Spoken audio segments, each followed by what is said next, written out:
గారు తనూజ గారు ఇద్దరు అలుక్కొని మాట్లాడుకోకుండా ఉన్నప్పుడు సో భోజనం చేయనని ఆ, గట్టి పట్టుదలతో మాధురి గారు మార్నింగ్ బ్రేక్ఫాస్ట్ చేయకుండా లంచ్ చేయకుండా అలాగే ఉన్నప్పుడు సంజన గారు కొంచెం అడ్వాంటేజ్ తీసుకోవాలని చూశారు.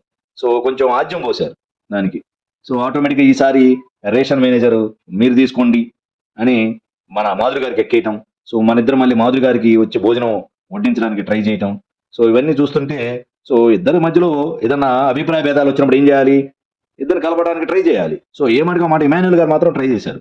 సో యాజ్ ఏ కెప్టెన్ గా అయి ఉండొచ్చు. సో వేరే ఏ విధంగా అయినా సరే మాధురి గారు భోజనం చేయకుండా ఉంటే మాధురి గారిని లోపల పిలిచి తనూజ గారిని పిలిచి సో ఇద్దరిని కాంప్రమైజ్ చేయాలని ట్రై చేశారు. కానీ అది కుదరలేదు, వర్కౌట్ కాలేదు. సో తనూజ గారు వచ్చారు. సో ఆ విధంగా అడిగితే అంత అలిగితే నేనేం చేయలేనని వెళ్ళిపోయారు. సో సంజన గారు మాత్రం కొంచెం అడ్వాంటేజ్ తీసుకోవాలి అని అనుకున్నారు. సో ఎందుకంటే ఆల్రెడీ అంత ముందు రోజే సంజన గారికి తనూజ గారికి ఇదే రేషన్ మేనేజర్ గా ఆ రైస్ దగ్గర ఇద్దరికి ఇష్యూ అయింది కదా. సో రైస్ ఎక్కువ పెట్టుకోవటము, ఆమె అలగటము, సో ఎక్కువ ఏడవటం జరిగింది. అందుకనే మన మాధురి గారికి భోజనం తీసుకొస్తే ఫోర్స్ఫుల్ గా పెడితే నేను తినను అని చెప్పారు.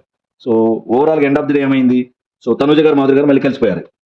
సో సంజన గారికి బిడిసి కొట్టిందని అన్నది. సో అందుకనే వీలైనంత వరకు ఎవరైనా మంచి బాండింగ్ తో ఉన్న వాళ్ళు విడిపోతున్నప్పుడు కలవడానికి ట్రై చేస్తే మంచి మార్కులు పడతాయి. సో ఆ పని ఎమాన్యుల్ గారు చేశారు.